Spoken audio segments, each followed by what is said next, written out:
Today's episode is brought to you by Craftsy, calling all crafters. Are you ready to dive deep into your favorite crafting projects and learn new techniques along the way? Then it's time to join Craftsy Premium membership. For only $1.49, you'll receive a full year of access to expert-led tutorials, patterns, and projects in every category you can imagine. With a massive library of resources at your fingertips, you'll be able to create your best work yet and bring your crafting dreams to life.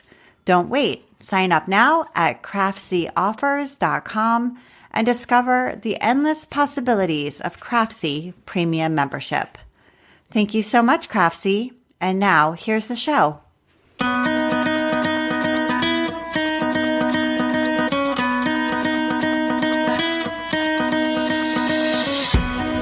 Welcome to episode 259 of the Craft Industry Alliance podcast. I'm Abby Glassenberg.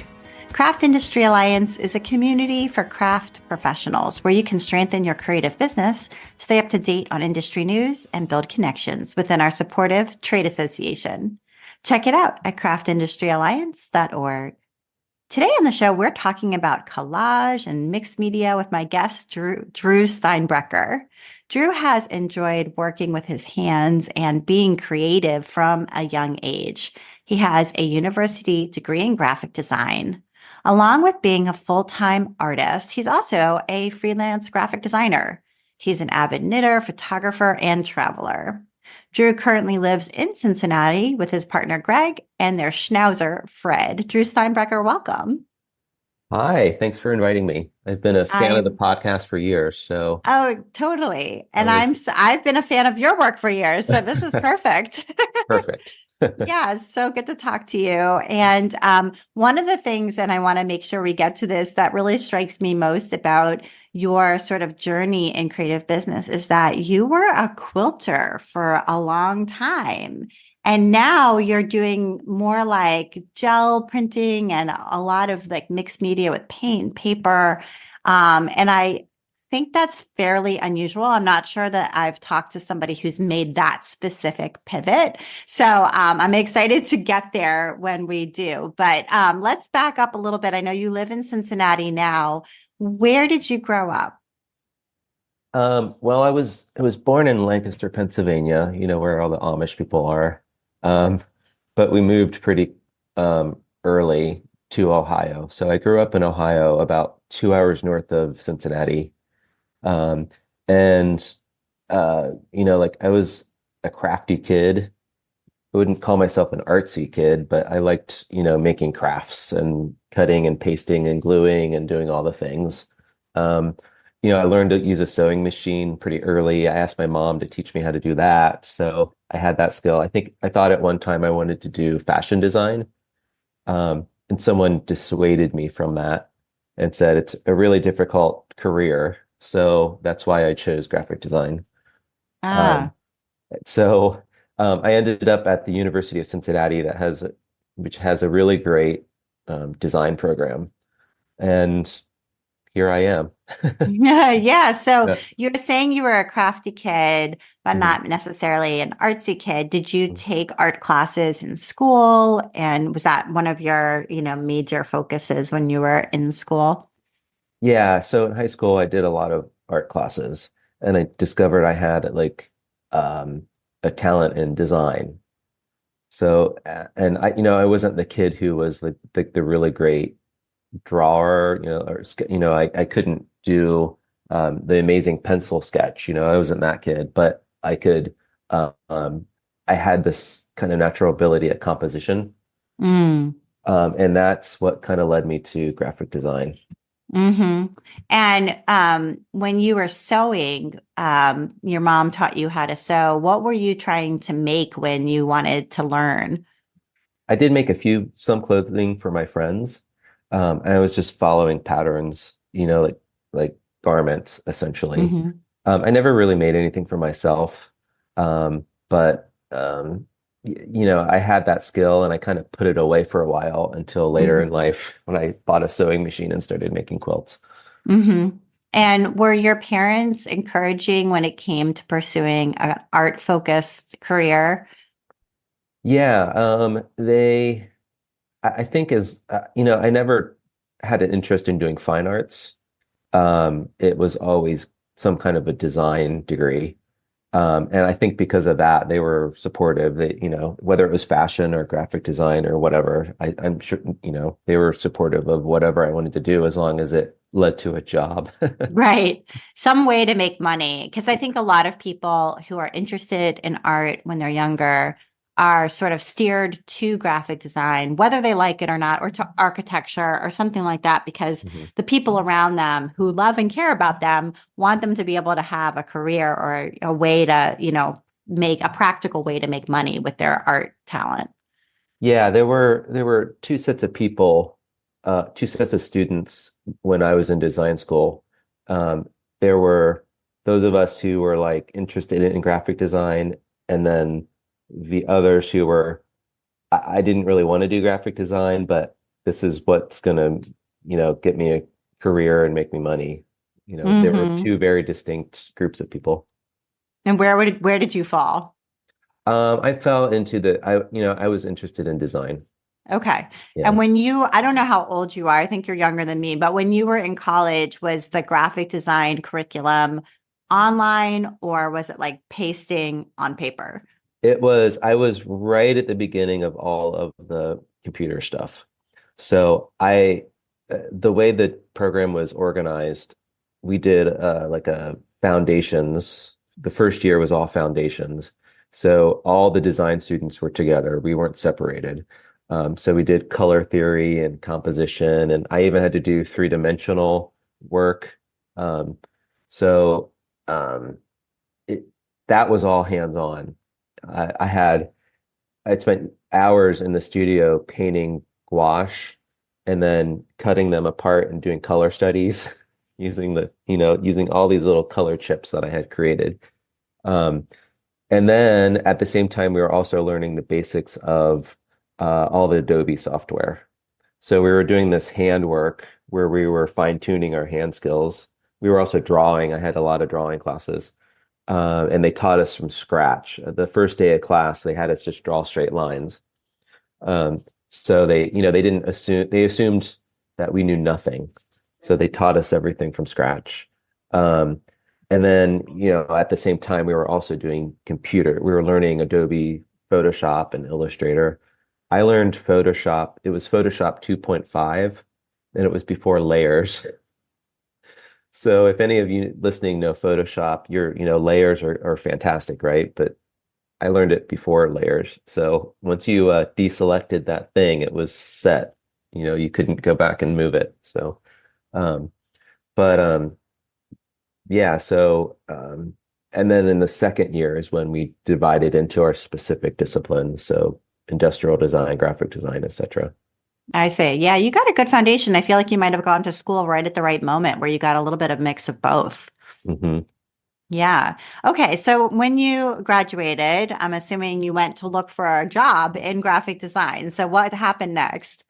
Well, part of the curriculum was at the time we were on quarters instead of semesters.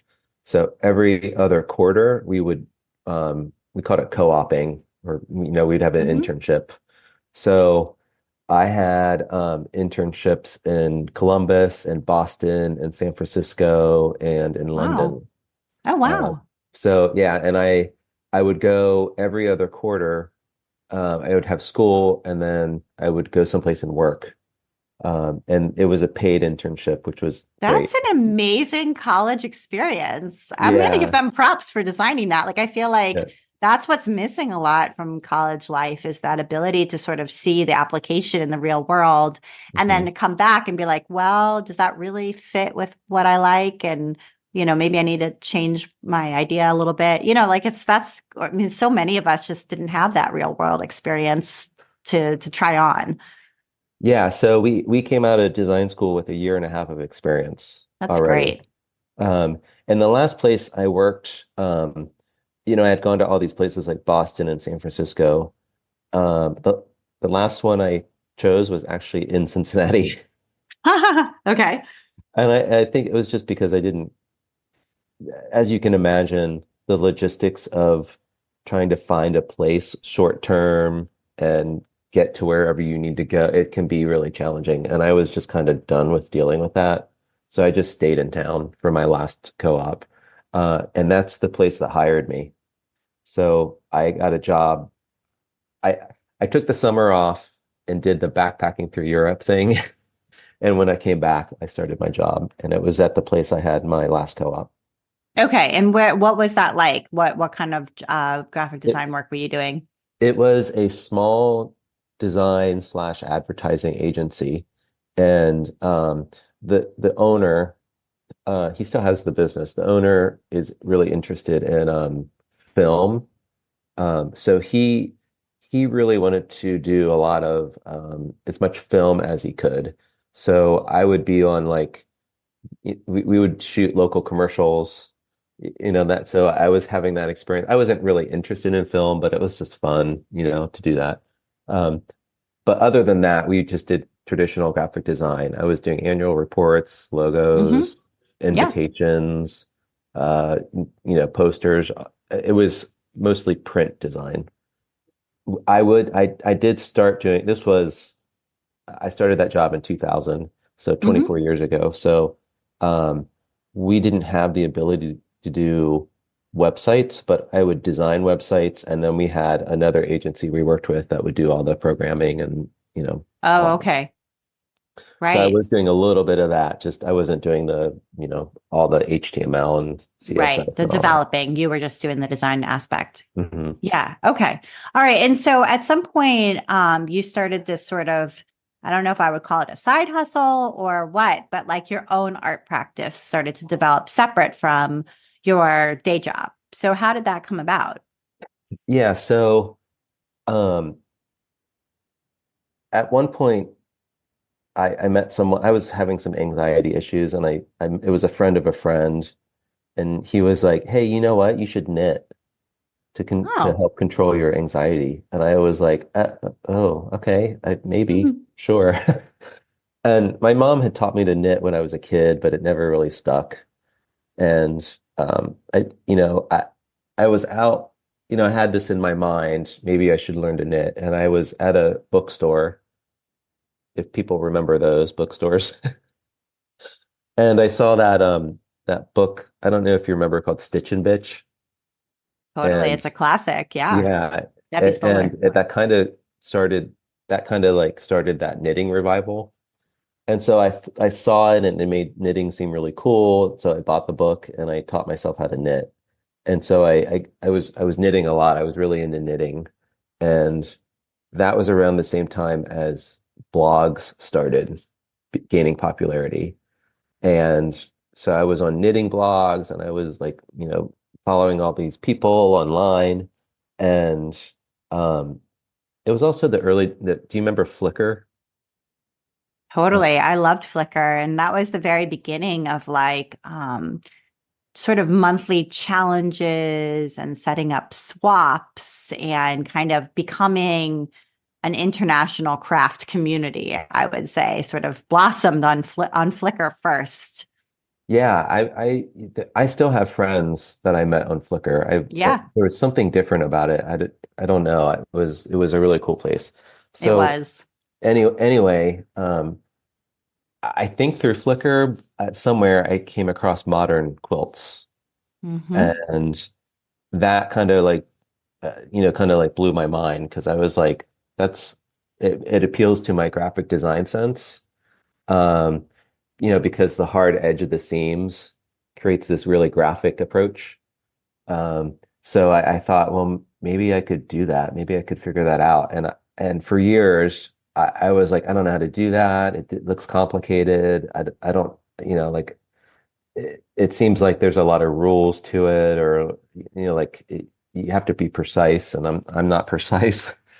And one day I just decided, you know what, I either need to try this or I need to like move on.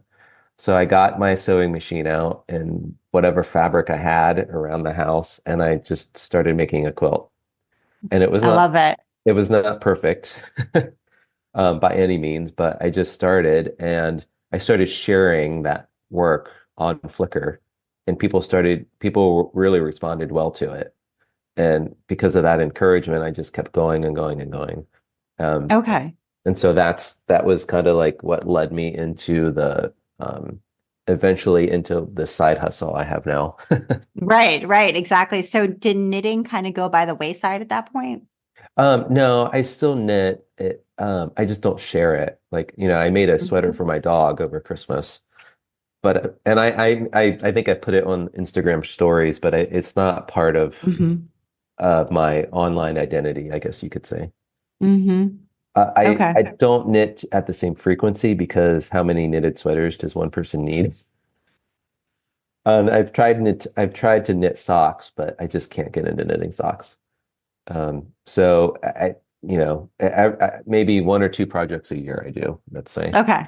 Okay. Yeah. All right. So you started sharing what you were quilting Mhm. online on Flickr. And then were you reading blogs, sort of the beginning of craft blogs in the mid 2000s? And did you start one of your own? I had a short knitting blog for a while. And obviously I abandoned it at some point in there. I think probably when social media became more of a thing, Yeah. right? Yeah. All right. So it was really about quilting. And I guess tell us some of the highlights from that experience, some of the things that were, successes and were things that you remember fondly from the quilting and the modern, specifically the modern quilting work that you were doing then. At one point, this was actually an old client from my first job. She's a quilter, and she saw that I was quilting, and she likes more traditional quilting. So at one point she said, "Hey, I have all these modern quilting books. I'm never really going to look at them anymore. Do you want them?" So I said, "Sure." So she passed them along to me, and one of the books was a Nancy Crow book. Mm-hmm. If you know anything about Nancy Crow, Yeah. she is kind of one of the pioneers of modern quilting. And she has this really nice, I don't want to, it's horrible to say coffee table book, but it's a really great, it's a history of her previous quilts, her current quilts. Basically like just a large portfolio book. And it really resonated with me. And I saw at some point in the book that she has a teaching facility in Hmm. Columbus. Right. And I thought, oh, well, maybe I could take a class. Um, and so I sent her an email and just said, hey, do you have any, spots open? And there were, and I signed up for a class and went for my first class with her. Uh, Wow. That's a great way to begin. yeah. Yeah. So that was one of the bigger highlights of the quilt making. And I have so when you go to class with her, you have your name tag at the top of your section. And so I always bring the name tags back with me, like as a trophy. So I have, let's see, Mhm. 8. So I've gone Wow. eight times. And it's kind of like a curriculum. Like you start at the beginning and work through, Uh-huh. and you kind of like, I don't know if graduate's the right word, but you work your way through her classes in order. And that one, earlier I spoke about how I put off quilting because I didn't know how to do it, or I thought I didn't know how to do it. And that Right.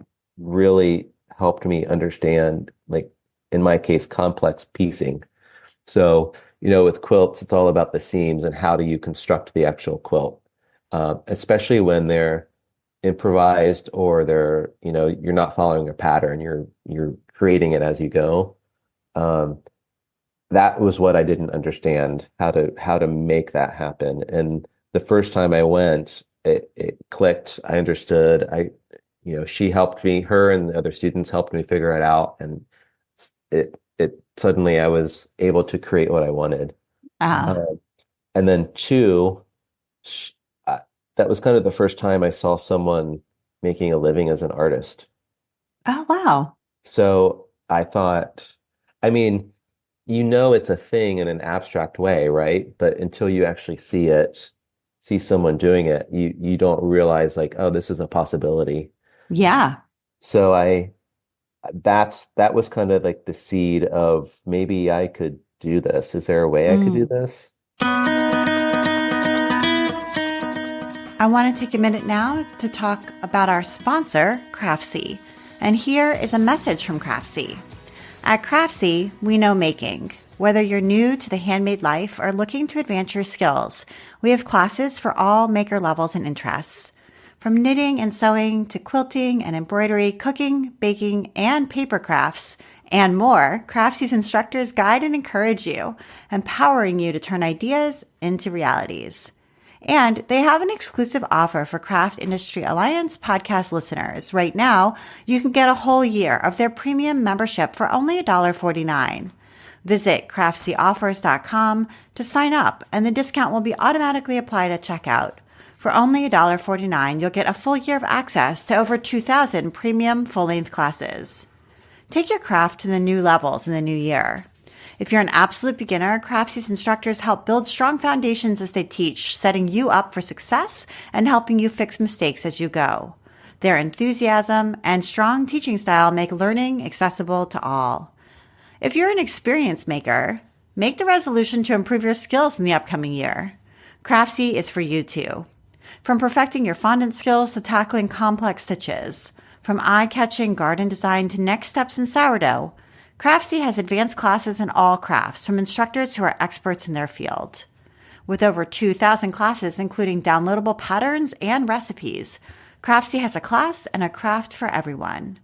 Visit craftsyoffers.com today and get a year of Craftsy premium membership for just $1.49. Don't miss out on 99% off for the entire year. Start turning ideas into projects you can be proud of. Get this exclusive offer at craftsyoffers.com. Thank you so much, Craftsy. And now back to my conversation with Drew.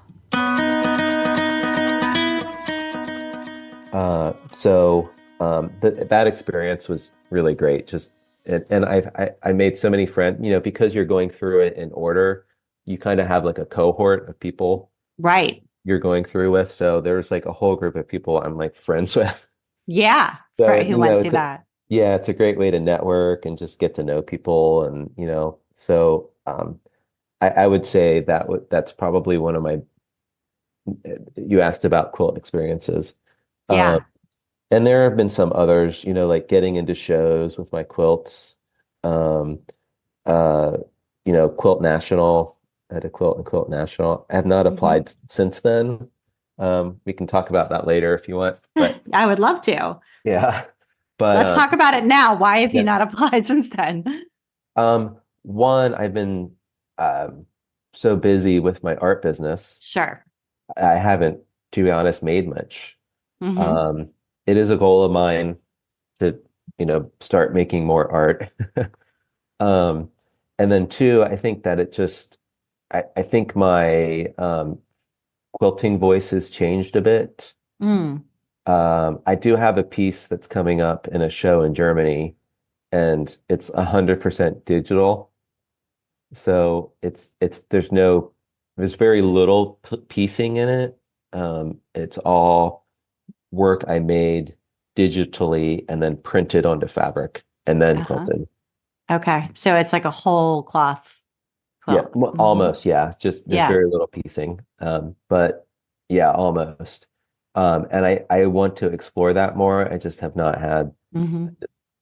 I I should say if I could make the time. I was going to say I don't have the time. I'm sure I could Right. make the time, but yeah, you know how it goes. You get busy Yep. with your business, and then you get Yep. busy with your art business, and then you realize you're not making art. Yeah, this is a perpetual problem for sure Yeah. that I also suffer from. So, okay, so you were, exploring that, working as a graphic designer. And then did you in some way get introduced to printing and gel printing and collage making and kind of shift gears? And how did that happen? Because you sort of applied all of the principles that maybe you were using with quilting, but to a completely different medium. Yeah, as you can imagine, making quilts is time consuming. They can sometimes take months. Um, so I was looking for a way to create faster. So I had always enjoyed collage, so I just started collaging, making small collage, working in sketchbooks. And around that time, I saw people using a jelly plate online, on Instagram or wherever. And I thought, okay, that's cool. Maybe that's a way I can make my own collage papers. So I ordered one, and right away, if anyone listening knows jelly plates, right away you have an addiction of making prints on your jelly plate. So this was also like the early days of the pandemic. So Okay. suddenly I had all this time at home. So I just started making and spending time in the studio, and I realized that when I use the papers I make on a gel plate to collage, suddenly it feels like me, right?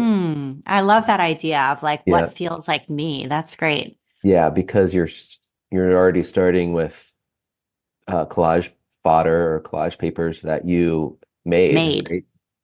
So you're not, and I love collages that use found paper ephemera. I love that too, but um I, I like this more, like I like using my own collage papers more.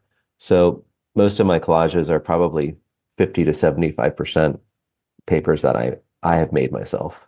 And for people who don't know what a jelly plate is, first go see Drew's demonstrations on Instagram because you will Yeah. instantly understand what it is. But I've done it myself at a workshop here in town. I hear you on the addiction.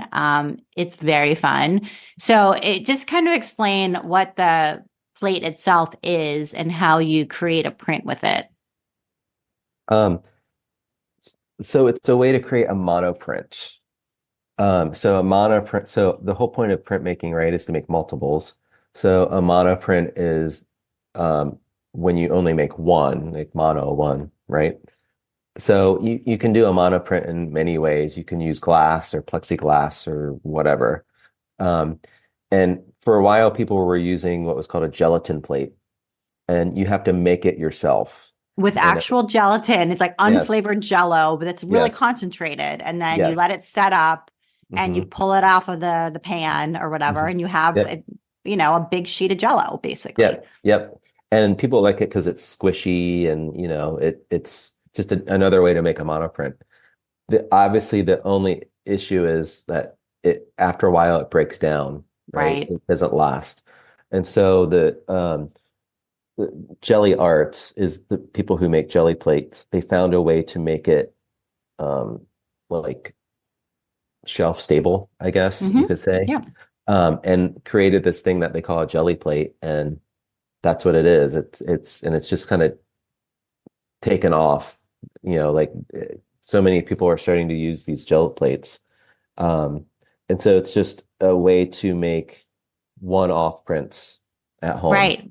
without having to put your gelatin plate back into the refrigerator. So how did you have to store it in like an airtight container or you just leave it out? A gel plate, you Yeah. can just leave it out. Yeah, it's just, Yeah, it's completely shelf stable. That's very yep, cool. yep, Yeah. Okay. Because the ones that we did, I made it. I made the Jello. yes, So yeah, yeah, yeah. So I haven't done the one that you buy. That's super cool. Yeah, I yep. can see the appeal. So you Mhm, basically use like ink and like a brayer, and you mhm. can put down almost like a stencil basically and pull up paint with water. There's all these different ways to sort of manipulate the image. Yeah, so you can, you put your acrylic paint down, and then you can draw in it. On it. You can, use stencils or masks. There's obviously different papers you can use to pull the print. You can use tissue. You can use regular paper. You can use printmaking paper. You can whatever you need. Um, I I have the one thing I like using is acrylic paint pens. Yeah.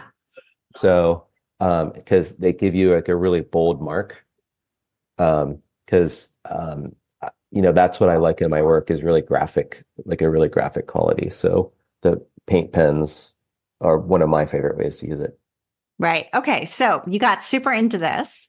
Yeah. And we can see why. Now I'm like going to go buy one of them. And started sharing it. It sounds like social media, Instagram, maybe the most was Mhm. a place to share what Yeah. you were making and find other people who are interested in the same thing. And it's really kind of what you're known for now is doing this sort of work. So, yeah. So, did I know one of the techniques that you developed that I have long admired is printing and then collaging into board books, which I think Mhm. is so cool. And I have multiple times sent your videos to my children being like, we need to go to we have a dump here in town where people Yeah. just like deposit all kinds of stuff. And I'm like, we Yeah. need to get some board books and do this because it's so cool. So how did you develop that idea of using a board book as like a base to create a collage portfolio? Well, at the time, I could never really get into using a traditional like spiral bound or hardbound sketchbook. For whatever reason, I, like I was trying and it just wasn't clicking with me. And at some point, I saw people using vintage books to make things. I think, sometimes they call them junk journals, and it's almost like a scrapbook kind of a situation. And I tried that, and right away I was interested in working in these vintage books. I was directly like gel printing into them and collaging, and I suddenly wanted to do it as opposed to a traditional sketchbook. Um, but I realized that paper can be very thin, right?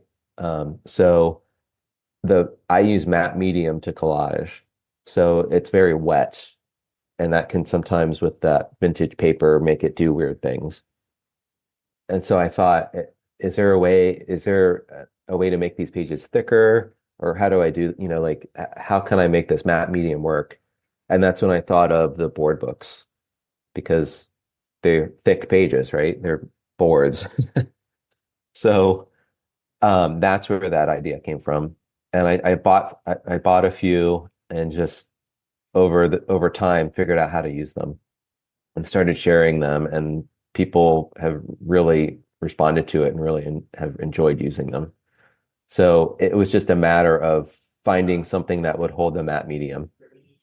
Yeah, they're super cool. It's a really good idea, a way to upcycle, books that nobody wants anymore, Mhm. or, you find really inexpensively, or in my case, you find at the dump or whatever. And then you can just upcycle them. So, and make them into something really beautiful. And then did you begin your teaching? Because you do some teaching of this technique online. And what sort of sparked the idea that you could create some courses?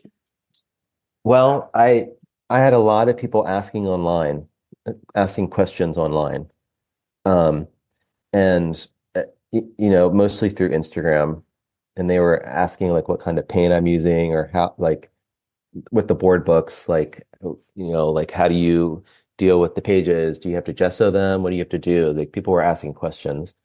Um, and around that time, um, I don't know if you know Kelly Wynn Conrad. She was doing this thing called the Virtual Art Summit, and she asked me to be a part of it. And uh, essentially it's she gathered a bunch of artists and they submitted videos, and then she had this collection of videos, and um then she would just sell the course, right?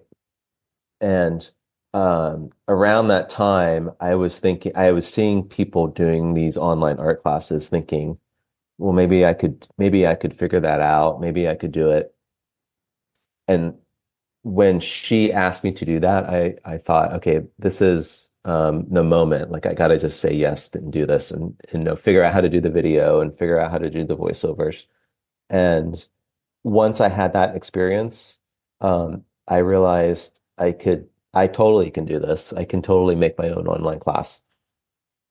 So the first one I started with was the gel plate class, and I thought gather everything I know about gel plates and put them into this course.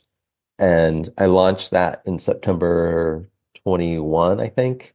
And it did really well. It just kind of like blew my expectations out of the water.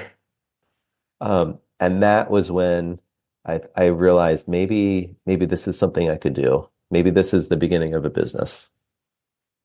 Yeah, totally. And I love I love several things about that.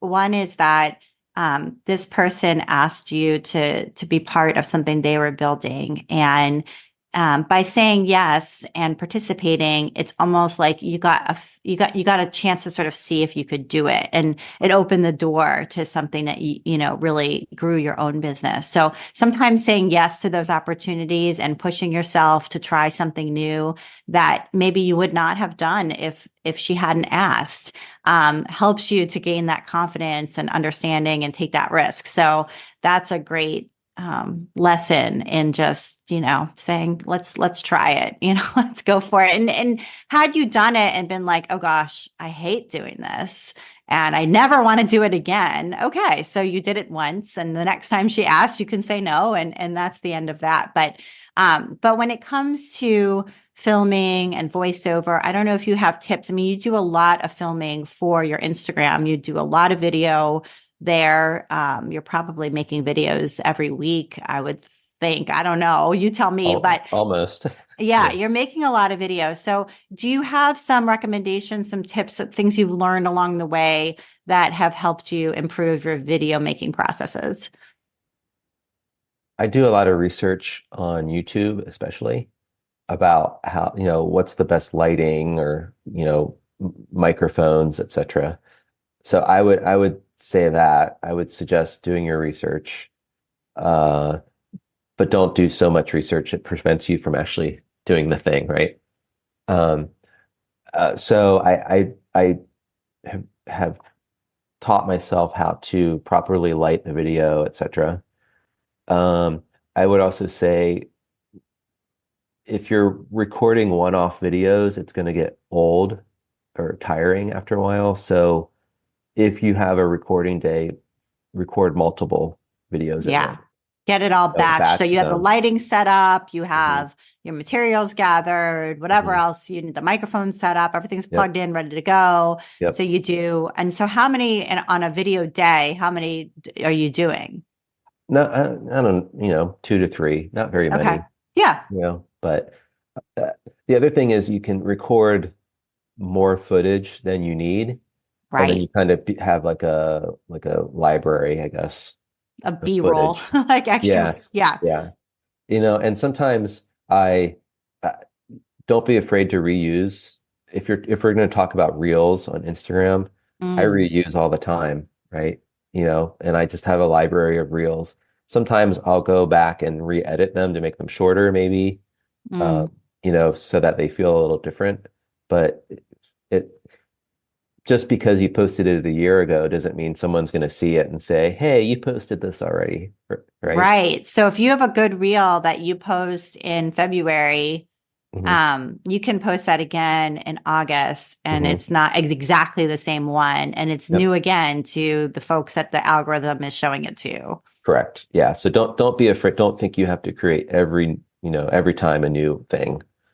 Um, what other learn from what other people are doing, Mm, you know, um, learn if we're going to talk specifically about Instagram, learn what works on Instagram and what doesn't. mm, It's constantly changing, and there are a right. lot of people out there. I'm going to go back to YouTube again. I watch a lot of videos on what the best practices are for Instagram and how to grow.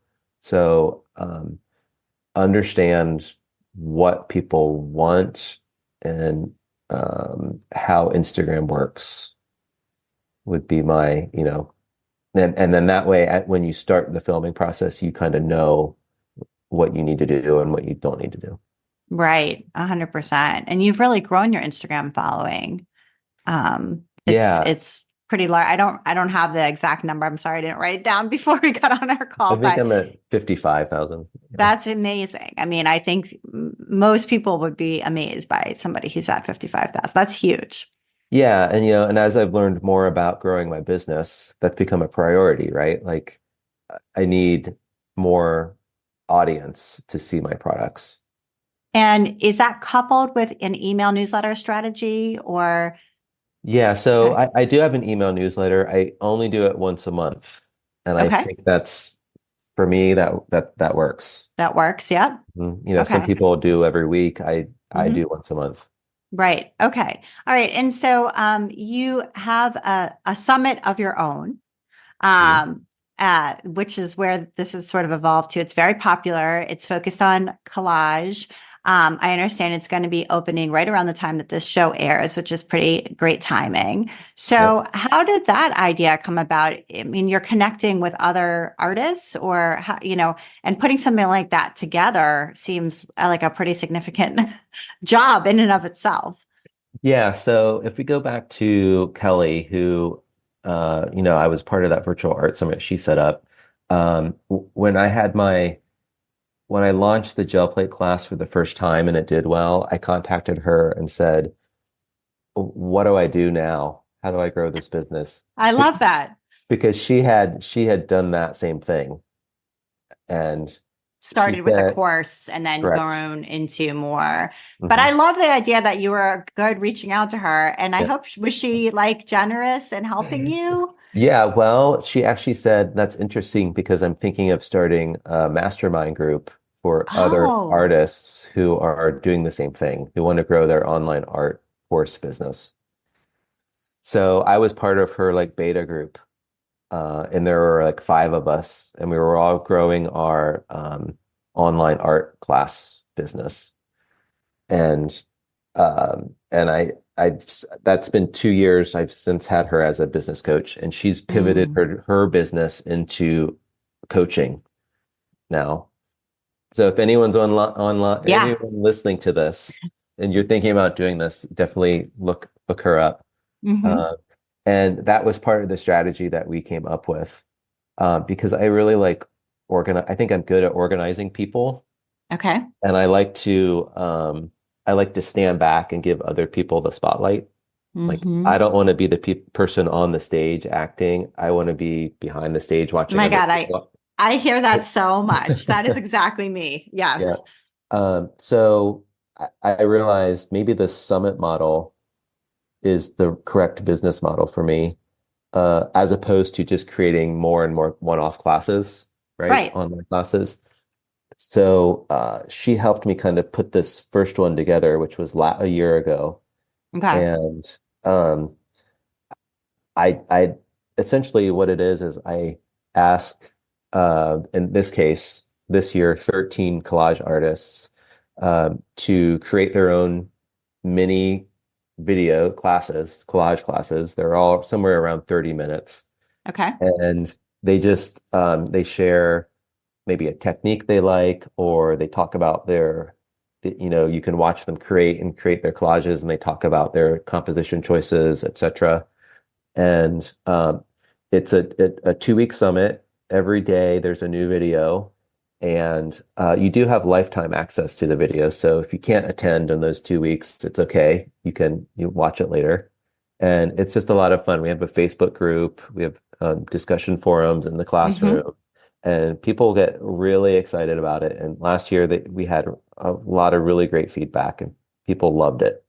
Yeah, I love that there's a community aspect to it. Hmm. And where are you hosting this and hosting your courses as well? Because when you do have a lot of video, I mean, you're talking Hmm. 13 people, 30 minutes each. It's a lot of video. You Hmm. have to kind of come up with a way to host all of this.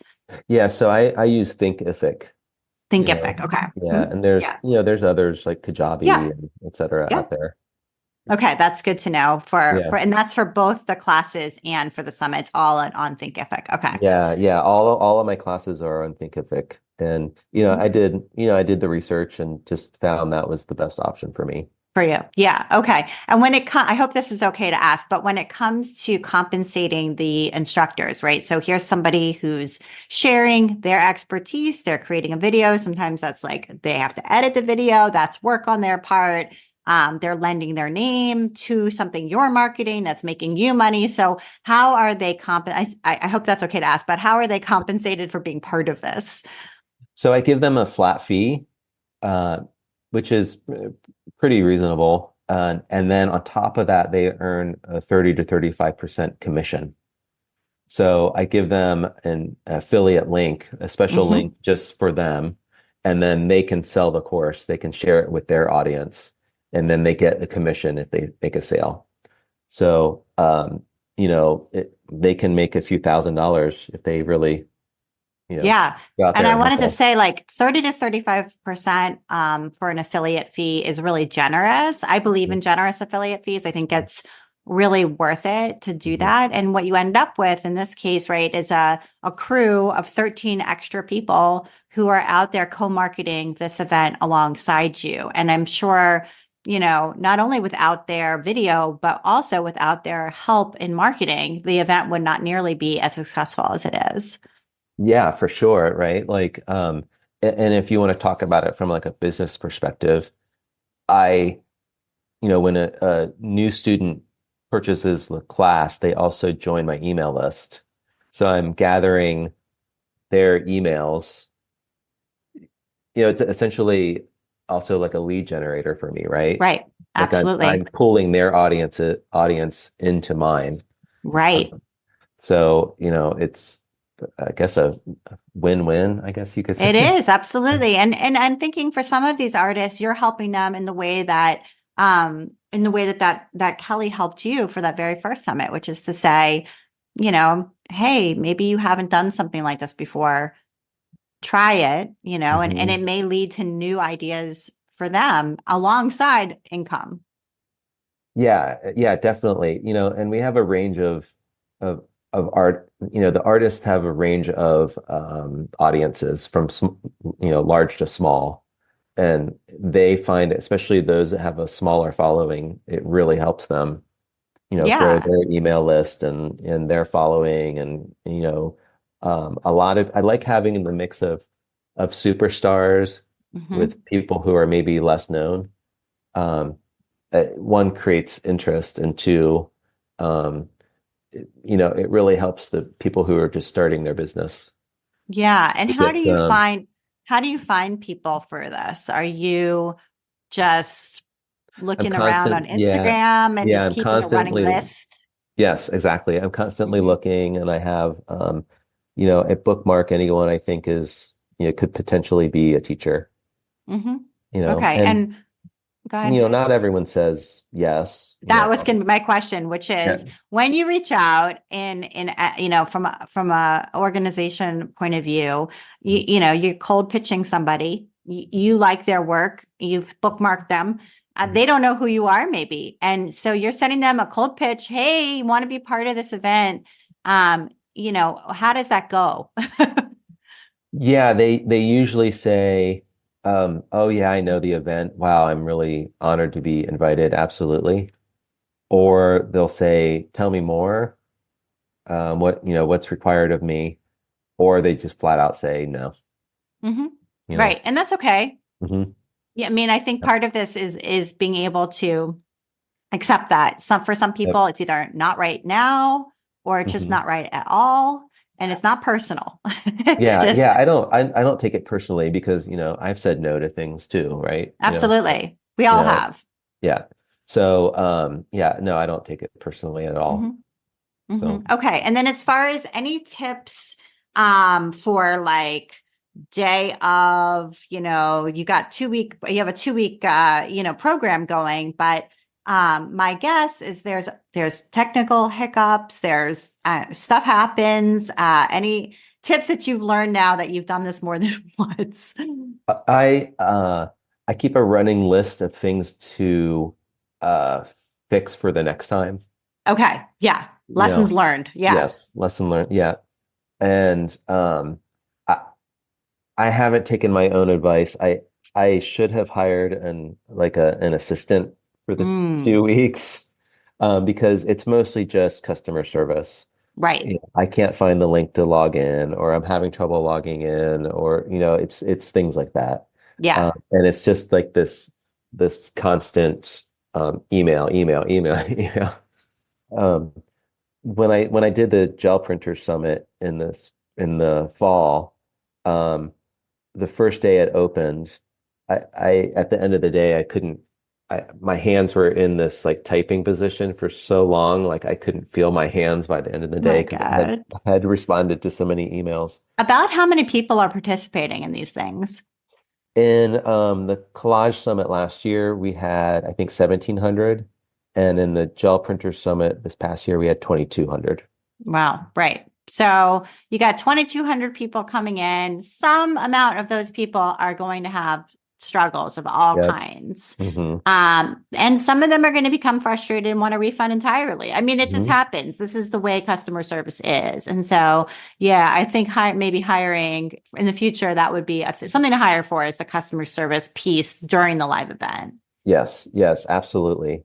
And just otherwise, just making sure your schedule is clear, right? Like I can't have a bunch of other things happening in my life when I'm trying to Mm, focus on this thing. So you just have to know ahead of time, um, when's the best time for you to do that. If someone's listening, thinking about doing something like this, like what is happening in your life at that time, and just making sure it's mm. scheduled at a time that makes sense. Right, right. Okay. Well, that's great. And so just give people the details for this one that's coming up if they're like, either I really want to make collage and learn how to do that, or I'm really interested in this business model and kind of just want to experience it. Yeah, so the early bird price registration opens on the 19th of February, and it's $67. And the actual event begins on March 4th. The price does go up to $97. And the event starts on the 4th, like I said. The first video is released that day, and then the subsequent videos are released every day after that, all the way through to March 17th, and that's when the summit ends. So that is the last day to buy. However, you have lifetime access. So you do not need to be there in person. It's not a live event. All the videos are pre-recorded. So once everything closes on the 17th, you still have access to all the videos. You can go back and watch as much as you want. Um, if you're looking for info, you can go to collagemakerssummit.com and you can find all the info there. You can also go to my Instagram account, and I have the link in bio, or to my website as well. Okay, great. Very good to know. And Drew, I want to make sure we get to your list before we close because Yep. you've got some really good recommendations. But thank you so much for telling us kind of the ins and outs of organizing something like that. I'm fascinated by that. So, you wanted to recommend Adobe Fresco, which is an iPad app, as an alternative to Procreate. Mhm. Yeah, so I started using Fresco because I have the Adobe Creative Suite and it was just included. So I Hmm. thought, well, before I download Procreate, maybe I'll just try this. And I really enjoy using Fresco because it handles photos really well. And that's what I like doing on my iPad, the art I like creating is photo collage. Um, I've since downloaded Procreate, and Procreate, the main thing I don't like about Procreate is that when you move a photo off of the artboard, it crops it. So if you move the photo back, you've lost that part of the photo. Oh. But that does not happen in Fresco. The photo is still there, even if when you can't see it and you move it back Hmm. onto the artboard, it's the photo is intact. All So that's right. why I like using Fresco. Okay, that's a great tip. Yeah. And you wanted to recommend artist vlogs on YouTube, kind of like a day in the life of an artist. Yeah, I love those what do artists do all day vlogs. I'm hoping soon to get my YouTube channel kind of resurrected and start doing those myself, Mm, because I enjoy watching them so much. I think that's what, people kind of have this fantasy of becoming an artist or living an artist's life. Totally. So I think that even artists themselves, like watching other artists, you know, what do you do all day? What is the real life of an artist? And Yeah. so I really like watching those. And there's a lot of them on YouTube. You just do a search. Maybe, yeah, I was going to say maybe you can share one or two links for us to include in the show notes of Mhm. ones that you have especially enjoyed, Yeah. just so people can kind of get a sense of what you're talking about. There are some YouTubers that do it really well. Mm. Okay, that would be great. So, Drew, this has been great. Thank you so much for taking the time to be on the podcast and sharing your story. I love talking to you. Yeah, thank you so much. It was a lot of fun.